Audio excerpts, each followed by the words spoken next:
Welcome to this webinar for training providers and endpoint assessment organisations, EPAOs, to provide an overview of our new endpoint assessment guides. By attending, you're giving your consent for this webinar to be recorded and uploaded onto our ESFA YouTube channel, where you can watch it again afterwards. If you change your mind about consent, please dial off. My name is Karen Bennett, and I'm joined today by my colleague Claire Cassidy from the ESFA and Sophia Goodway from the Institute for Apprenticeships and Technical Education, the Institute, who will join us for the Q&A. So what will we cover? I will start the webinar with an overview of the objectives in providing high quality assessment, and I will then provide an overview of the guides. Please do review the guides, which can be found on gov.uk for the detail, as we will only be providing an overview. We will cover the whole of the apprenticeship journey and assessment, which includes the preparation for hiring an apprentice, the delivery of the apprenticeship, supporting your apprentice through Gateway and EPA, post-apprenticeship activities, results, feedback and celebration. We will then wrap up with a Q&A chaired by Claire Cassidy. So if you do have anything that you would like to ask, please put it in the question panel on your screen while we go through this webinar. So what are the objectives of the webinar? This webinar has been designed for all training providers and EPAOs supporting assessment in apprenticeships. And our objectives are to provide a high-level overview of the new EPA guides for training providers and EPAOs, promote consistency for EPA throughout the whole apprenticeship journey, promote awareness of EPA, and as noted, provide an opportunity for Q&A. We expect this webinar to last around 40 minutes. Before we start, we'd be most grateful if you could engage with a poll for us. So we've got two polls. We're going to start with the training provider one, and then we're going to do the EPAO one. I appreciate that some of you might be training providers and EPAOs, so I'll leave it up to you to decide which one you want to do. The training provider one should be visible now, so we'll just give that a moment for you to complete that. I'll just read that through. So training providers, do you currently give an overview of EPA in the apprentice induction? Yes, no. We plan to in the future. We don't get involved in inductions. And their second question, are there any barriers to including an overview of EPA in the apprentice induction? So we'll just leave that there for another minute for you to complete.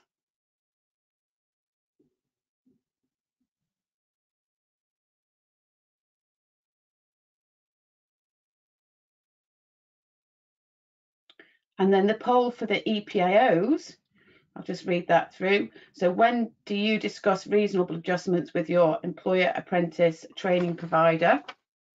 Right at the start, at Gateway, when delivering the EPA, we don't discuss it. And then, are there any barriers to you discussing reasonable adjustments? So we'll just leave that there for a moment for you to complete.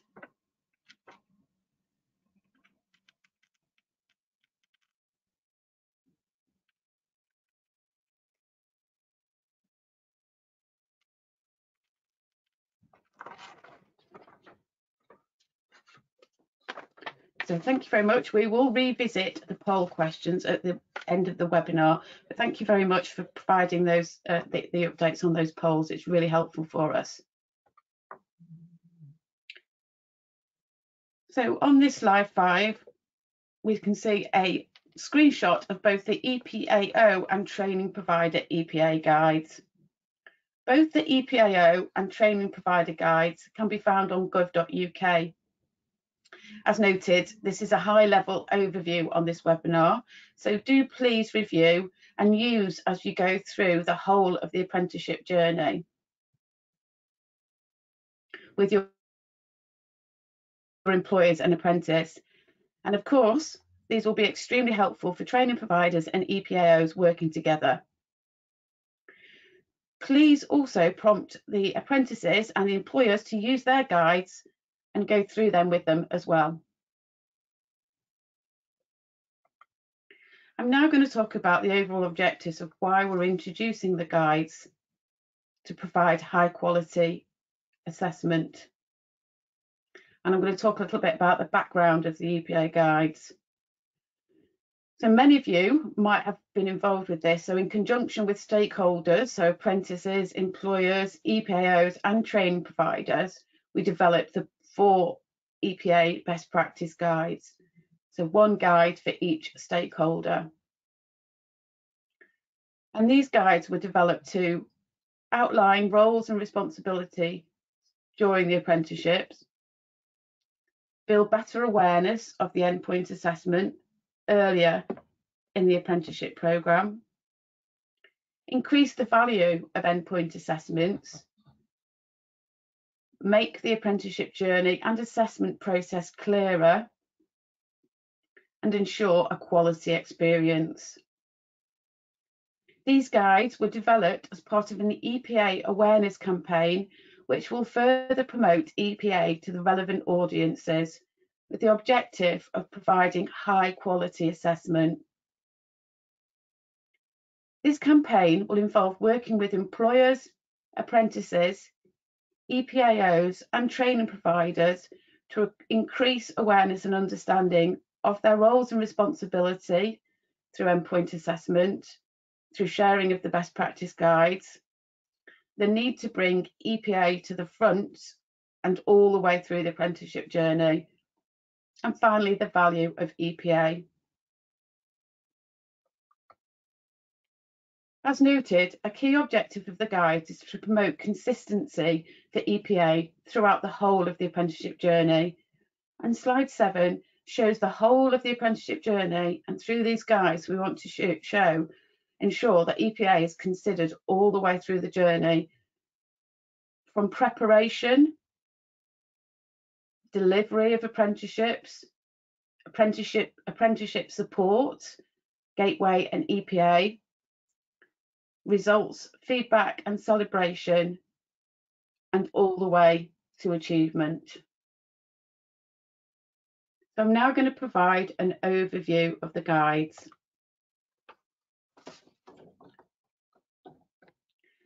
So we're going to go through the high-level roles and responsibility of both the training provider and EPAO in the best practice guides. So starting with the training provider in preparation, who can deliver, only organisations on the register of apprenticeship training providers are eligible to receive government funding to train apprenticeships. Training providers will be assessed for suitability to deliver each specific apprenticeship standard they apply to deliver. A key part of the preparation is for training providers to work with employers and apprentices. It's really critical for training providers to explain the requirements of EPA at the start of the programme with apprentices and employers.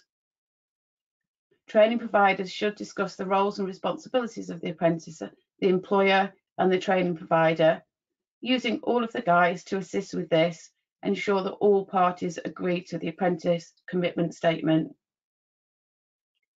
To give apprentices the best possible experience and quality programme, it is suggested best practice for training providers to prepare apprentices for their EPA by planning assessments throughout their training based on their assessment plan. So now let's look at preparation for EPAOs. So who can deliver? Only organisations on the register of endpoint assessment organisations are eligible to conduct the independent EPA of apprentices. Each EPAO must be accredited for each specific apprenticeship standard they want to assess. We do need to flag, however, for integrated degrees,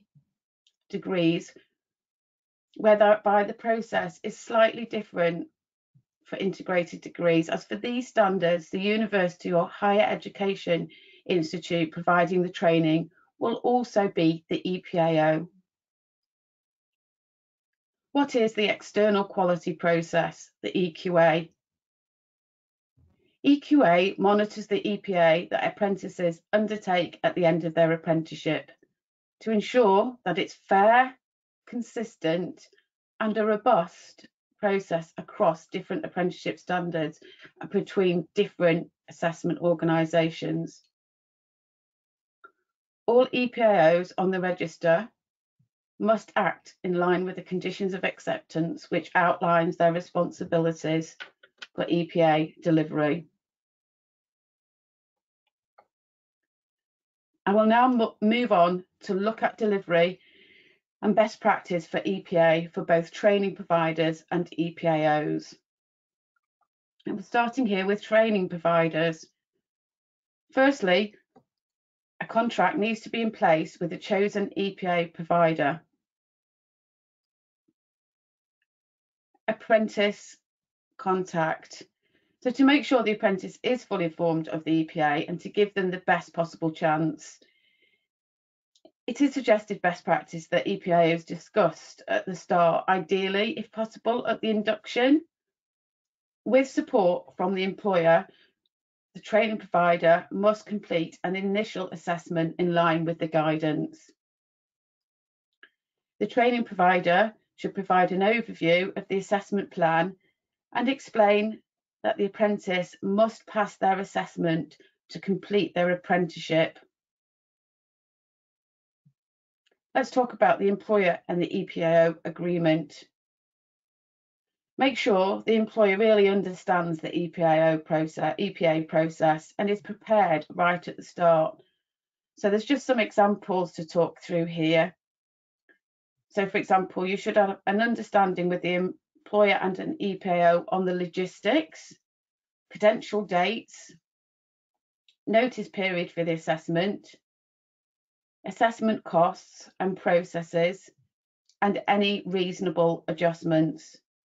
It's also really important to discuss what happens if anything changes and how everyone will be updated. In terms of ongoing delivery, ensure the apprentice is familiar with the EPA methods.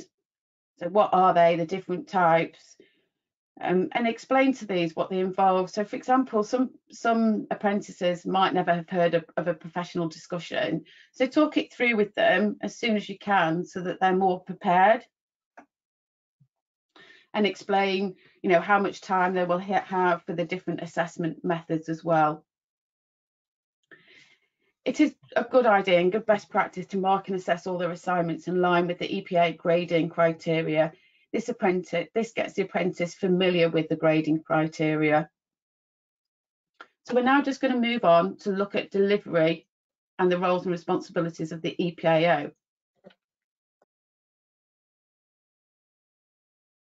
So starting with the service level agreement. The EPAO should have a service level agreement in place with the employer and training provider for assessment delivery. Arranging assessment.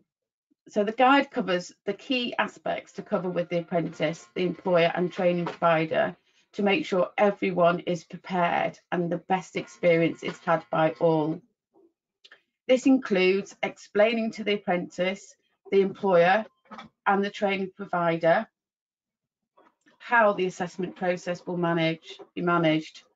EPAOs should consider all the practical aspects involved, such as the booking process and the assessment notice period, the gateway process, technology and venue, cancellation fees, how these work, how assessments are marked, the results and the feedback, when will this happen, any reasonable adjustments that may be required, the resit and retake policy, and the appeal policy. So these are covered in more detail in the guide, but these are the things that's really important to cover with the employer, training provider and apprentice.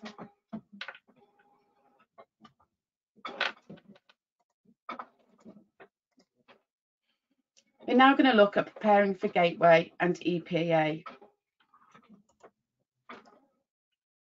So Gateway and endpoint assessment. Let's start with the training provider again. So starting with training providers and preparing for Gateway and EPA. So let's start with preparing for the EPA. So training providers should familiarise the apprentice with the EPA methods, including reasonable adjustment. It's really important to talk about reasonable adjustment all the way through the programme for the apprentice, because things could change. So that's why it is repeated in here quite a bit, but making sure that reasonable adjustment has been talked about throughout the whole journey. Hold mock EPA and provide constructive and tangible feedback on their performance in conjunction with the employer. And it can really help. This is a real important process to help the employer decide if an apprentice is ready for the EPA. Moving on to Gateway. With the employer, decide if the apprentice is ready for the EPA. Confirm with the employer that the apprentice has met all the requirements, Gateway requirements, which is outlined in the individual apprenticeship standards and assessment methods. Let the EPAO organisation know whether the apprentice is ready for EPA well in advance. This is really important to give the EPAO as much notice as possible. We understand that things have changed, but it's really important to confirm the logistics and keep the EPAO informed. So moving on now to preparing for Gateway and EPA with EPAO's roles and responsibilities. So starting with preparing for Gateway. EPAOs should only assess apprentices who have achieved all the Gateway requirements and the rule for minimum duration for the assessment.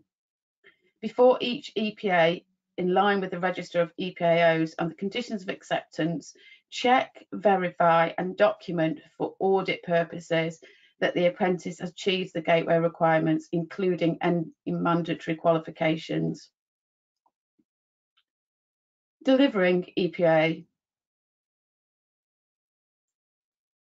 So all of the work done now with the employer, apprentice, training provider and EPA will really support that delivery of the EPA for the EPAO.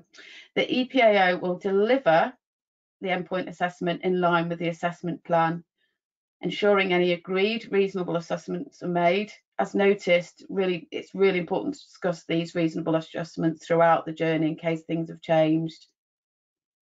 The EPAO needs to carry out internal quality assurance checks to ensure that EPA decisions are robust, consistent and comparable.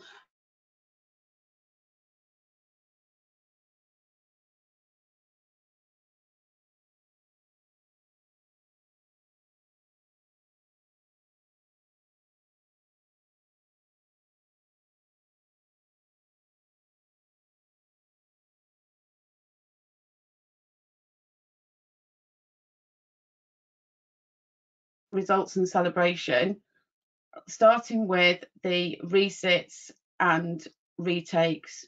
The role of the training provider for resits and retakes is to work with the employer and EPA and follow the resits and retakes process. Review. So for the training providers, best practice for the training provider to conduct formal analysis of your delivery to evaluate the results achieved by your apprentices. Celebration. Finally, the training provider can support the employer to celebrate the apprentice completing their apprenticeship. So I do know that things differ for sort of size of employer or training provider, and I know many training providers get involved with graduation ceremonies. Obviously over the last sort of 18 months we've seen more and more virtual ceremonies, but it is something that's really, when we did a lot of the work with apprentices to get their feedback around how can we improve the brand and prestige of apprenticeships, one of the things that we talked about was the graduation ceremonies. And we have produced a graduation toolkit, which is available on gov.uk, which you can share with your employer to promote, the best, ideas around running a graduation ceremony. So moving on to the EPAO role in results, feedback and celebration. So after the EPA, first of all, the EPAO should share results with the apprentice, their employer and their training provider using the Record a Grade service. Where applicable, do share the appeals process with the employer and training provider and invoke the appeals process if necessary. For receipts and retakes, the EPAO should work with the employer, training provider and apprentice to follow the receipts and retake process in line with the conditions of acceptance. Certificates. Once an apprentice has achieved all the components of their EPA, you should apply for a certificate using the online apprentice assessment service. We have introduced flexibilities during COVID for where the certificate goes. And we are reviewing a long-term solution, and we've been working with a number of EPAOs on this. So we will provide further updates. EPAOs need written agreement from the apprentice to issue the certificate, which should have been requested earlier on in the process. EPAOs should not issue their own certificates. I talked earlier about this graduation toolkit that's available for employers to use. So on that toolkit, there is a certificate that an employer could use as a template. So obviously it's not the official certificate, it's one that the employer could do and use in part of the graduation ceremony if they wanted. But it's really clear that the EPAOs are the organisation that manage the certificate process, and they need written agreement from the apprentice to do that. And as noted, that is a process that we're reviewing. So there are current flexibilities in place and they'll remain in place until we develop that long-term solution. So as noticed, we have just gone through an overview of the roles and responsibilities in these guides. So please do take the time after the webinar to review the guides and use them to work together, training providers and EPAOs, and also use with your apprentices and employers with their guides. A webinar has been done for employers to go through their guide, and a recording will be available when we've uploaded that, so you can share that with your employers. We are also looking at doing a video for apprentices to share the EPA guide for apprentices, and we're going to be working with the Institute Apprentice Panel on that.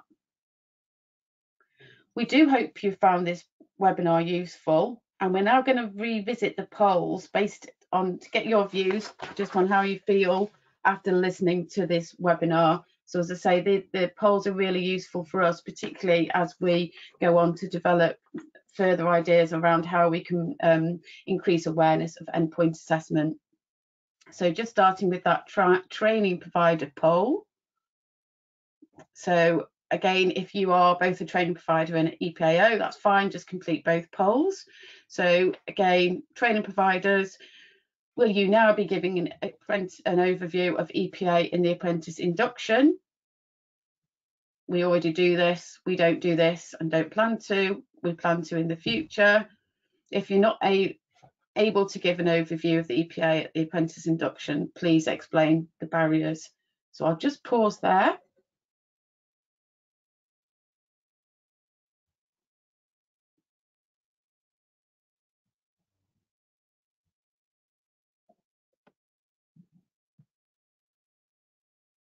And then moving on now to the poll for endpoint assessment organisations. When do you discuss reasonable adjustments with your employer, apprentice, training provider? Right at the start, at gateway, when delivering the EPA, we don't discuss it. Sorry, we are not able to do this and we don't plan to. And the second question, if you're not able to do this, please explain the barriers. So I'll just pause there and let you complete the poll.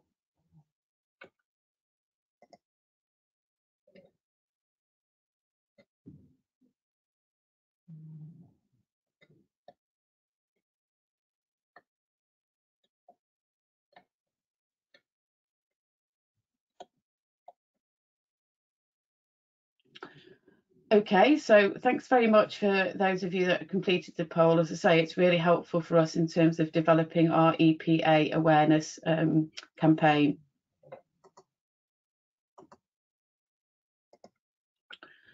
So we're now going to move on to the Q&A section of the call, and I'm going to hand over to my colleague Claire Cassidy from the ESFA, who is going to facilitate this session. Thank you very much. Good afternoon. We've just had a thing about the second question didn't come up on screen, but that's only come through from one person. And Kelly, we will send the link for the graduation toolkit as well, and I'll put that into the chat to all. So we've had a question about how do we validate or check that an apprentice has the relevant maths, English qualifications ahead of Gateway or at Gateway. What if they completed them a number of years ago and do not have the record? So there are a number of ways that that can be checked. The apprentice may have details recorded in the PLR, which is the prior learning record, or they can go to the following link, and this provides guidance on what is accepted and who you can contact, which is on gov.uk, and it's under government publications, English and maths requirements, but I will put that also into the chat along with the graduation link. And here's one for Sophia from the Institute. When will the COVID flexibilities for certificates stop? Hi. So we're currently working with EPAOs to look at the certificates and the flexibilities that we've put in for certificates. So once we've done some more work with those EPAOs and we've looked into a more permanent solution, then we'll be able to give some more information on how or if that process will change. Thank you. So we will be sharing, just Karen, if you can confirm, we will share the slides. Are they going on to gov.uk with the webinar link? They'll be part of the webinar. Yeah, absolutely. Yeah, okay.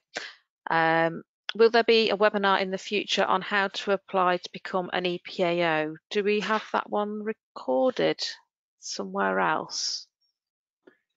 I think we have done previously in the past, so all of the webinars that we've done are on our YouTube channel. I think it's probably one for us to check, but at the end of this webinar there will be a survey to complete, so really would love to hear from people about what further webinars would be useful. So if you include that, and it might be good, things might have changed, so it might be good for us to revisit that webinar, but please do tell us what other webinars you'd like to hear as well, so it'd be hear from us about, so that would be brilliant. Thank you.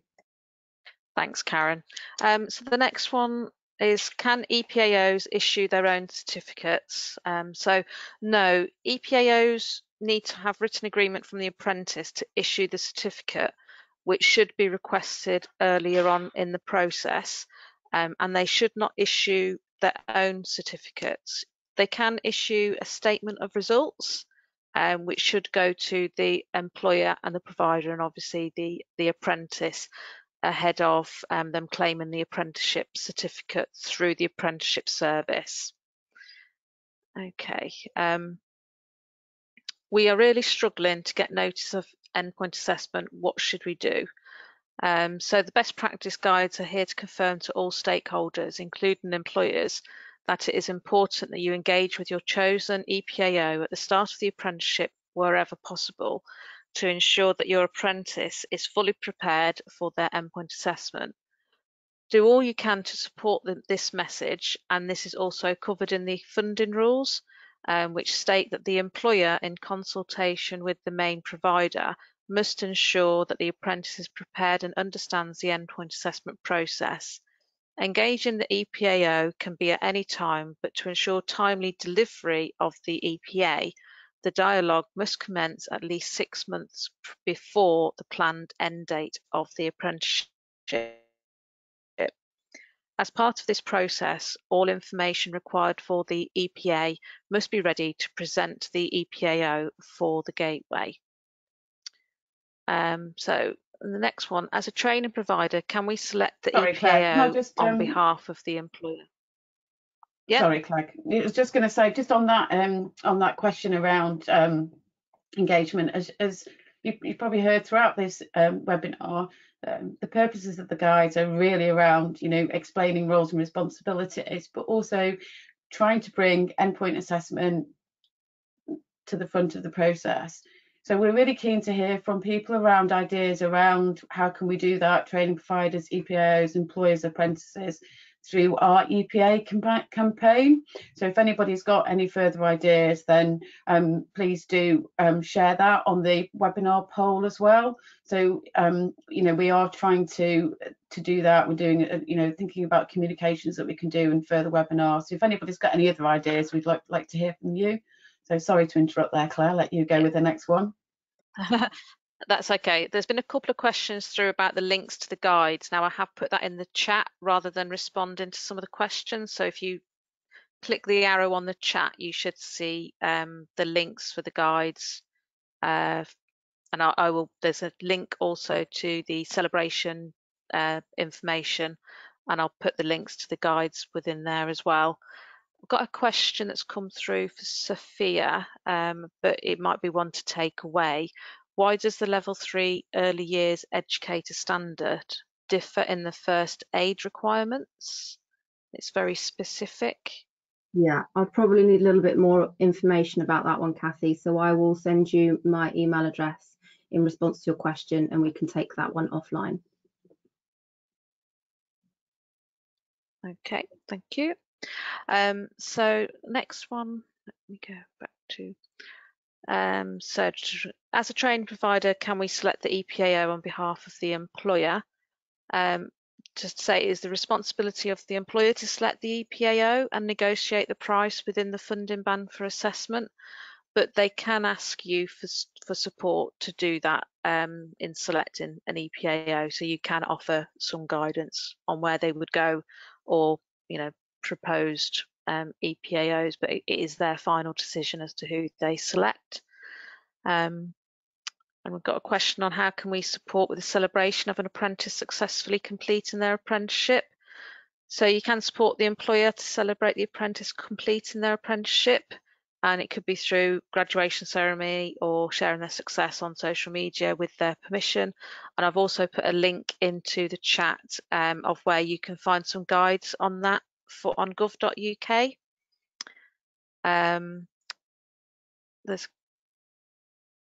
You mentioned several times about EPAOs, SLAs or contracts with employers. Is this in addition to the contracts with training providers? Karen, do you want to come in there? So yeah, this is making sure that there is a contract in place with the training provider and the EPAO. We're talking about a service level agreement, which is probably a different thing, but it's just around as soon as the employer is engaging with the EPAO, so that contract is in place with the training provider. But an SLA is a good practice, so that the employer is really clear on the timings, when do they need to keep you updated, what do you do if things change, things like that. So it's slightly different. It's more around making sure that you've got that service level agreement in place, but the contract needs to be in place with the training provider. I think having the service level agreement will help support that notice period thing. We're really aware that that's one of the things that we need to sort of change behaviour on as well. Anything to add there, Claire? Anything I've missed? No, that sounds about right there, Karen. Thank you. So whose responsibility is it to check the minimum on-programme duration has been completed prior to gateway?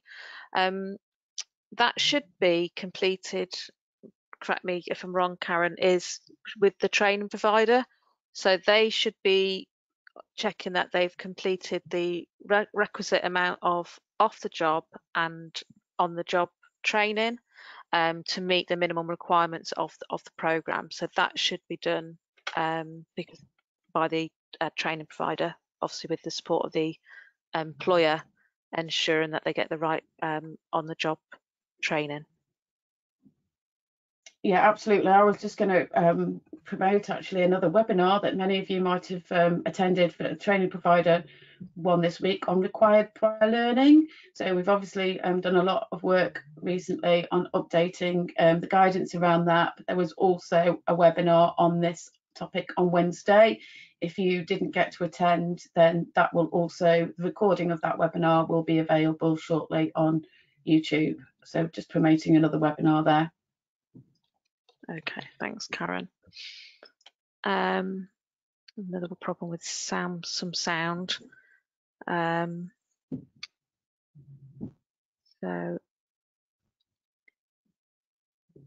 Okay, so I think we've covered everything there, Claire.